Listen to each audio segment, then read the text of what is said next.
Very good morning. जय हिंद, जय श्री कृष्ण सभी दोस्तों। आज मैं भाविक श्रीमाली आप सबके सामने एक कहानी साझा करना चाहता हूँ जो एक सत्य घटना पर आधारित है। इटली के एक बुजुर्ग हुए जिन्हें कोरोना हो गया था, जिनकी उम्र थी 90 वर्ष, लेकिन अपने आत्मविश्वास और अच्छी चिकित्सा सुविधाओं के चलते वो ठीक हो गए। और सबसे बड़ी बात उनका आत्मविश्वास था, जिन्होंने उन्हें 90 वर्ष की आयु में कोरोना से मुक्ति दिलाई। जब वो हॉस्पिटल से विदा ले रहे थे, 90 वर्ष की आयु में कोरोना से वो बचे, और जब वो हॉस्पिटल से निकले तो सभी स्टाफ मेंबर जो थे, चिकित्सा कर्मी थे, उन्होंने तालियां बजाई उनके लिए, और सबकी आंखों में खुशी के आंसू थे।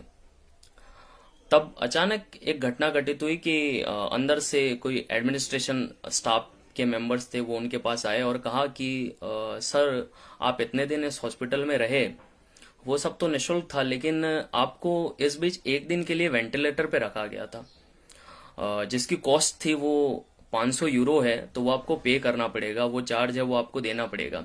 और 500 यूरो जो है वो भारतीय रुपये में अगर बात करें तो लगभग 40,000 के आसपास खर्चा बैठता है एक दिन का वेंटिलेटर पे रखने का। तो उन्होंने ये कहा कि आपको एक दिन का जो चार्ज है वो देना पड़ेगा।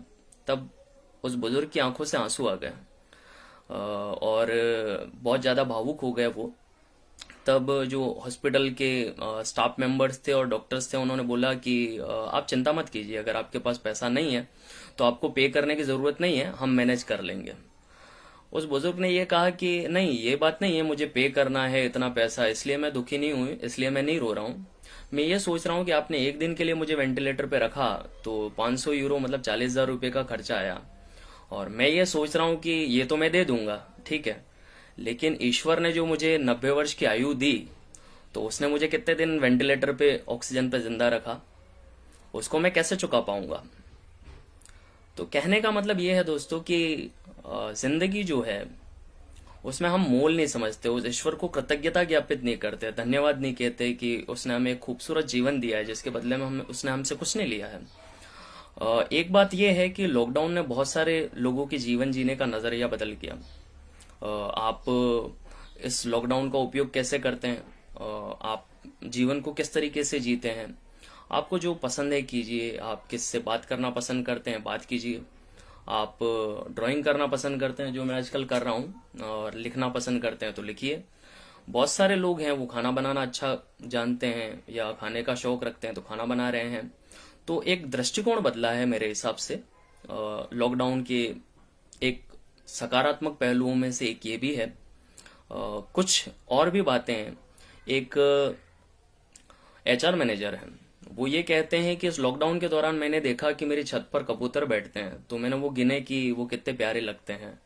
वो खुश हुए कि नहीं, जीवन का ये भी दृष्टिकोण है।